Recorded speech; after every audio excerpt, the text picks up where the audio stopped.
বয়সী এক শিশু গৃহকর্মীকে দিনের পর দিন আটকে রেখে অমানবিক নির্যাতনের অভিযোগ উঠেছে বিমান বাংলাদেশ এয়ারলাইন্সের এমডি ও সিইও শফিকুর রহমান এবং তার স্ত্রী বিথির বিরুদ্ধে। কতটা ভয়ঙ্কর হলে একটি শিশুকে এভাবে নির্যাতন করতে পারে? 11 বছরের একটা মেয়েটির নাম মোহনা। মা নেই, দাদির কাছেই থাকতো। মোহনার বাবা আশুলিয়ার একটি হোটেলে কারিগর হিসাবে নিযুক্ত ছিলেন। তিনি মনে করেছিলেন মাহারা মেয়েটা যদি একটু ভালো থাকে, একজনের মাধ্যমে উত্তরায় একটি বাসায় কাজের জন্য দেয়।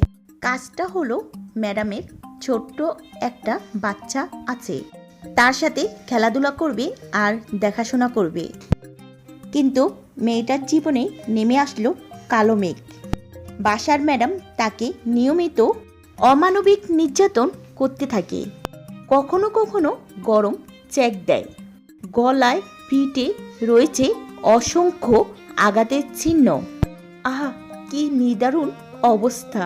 টয়লেট পরিষ্কার বা শিশুর দেখভাল অজুহাতে চলত মোহনার উপর অমানবিক নির্যাতন। মেয়েটির মুখ থেকেই শুনুন কিভাবে নির্যাতন করা হতো তার উপর। তোমাকে এই অবস্থা কে করছে? ম্যাডাম করছে। কি কারণে করছে ম্যাডাম? এরকম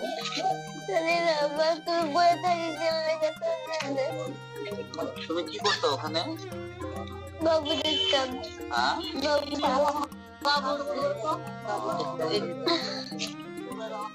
এই যে এখানে এখানে মারছে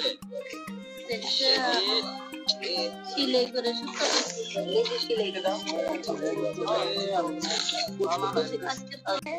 তোমাকে প্রতিদিনই মারতো? হ্যাঁ, এই যে এগুলা কি আগুন দিয়ে পুড়াইছে? কুসুম দিয়ে পুরাইছে, কুসুম করে খুশিতে গরম খুশিতে পুড়াইছে? একবারে নড়াইতে হরে এগুলো ভাঙি হেলাইছে।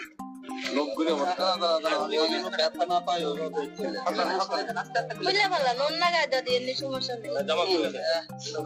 গৃহকর্মী নির্যাতনের মামলায় গ্রেফতার হয়ে বর্তমানে তারা কারাগারে আছেন। এমন অবস্থায় ফৌজদারি মামলায় কারাবন্দী থাকায় শফিকুরের নিয়োগ বাতিল করে নতুন এমডির ঘোষণা দিয়েছে বেবিচক।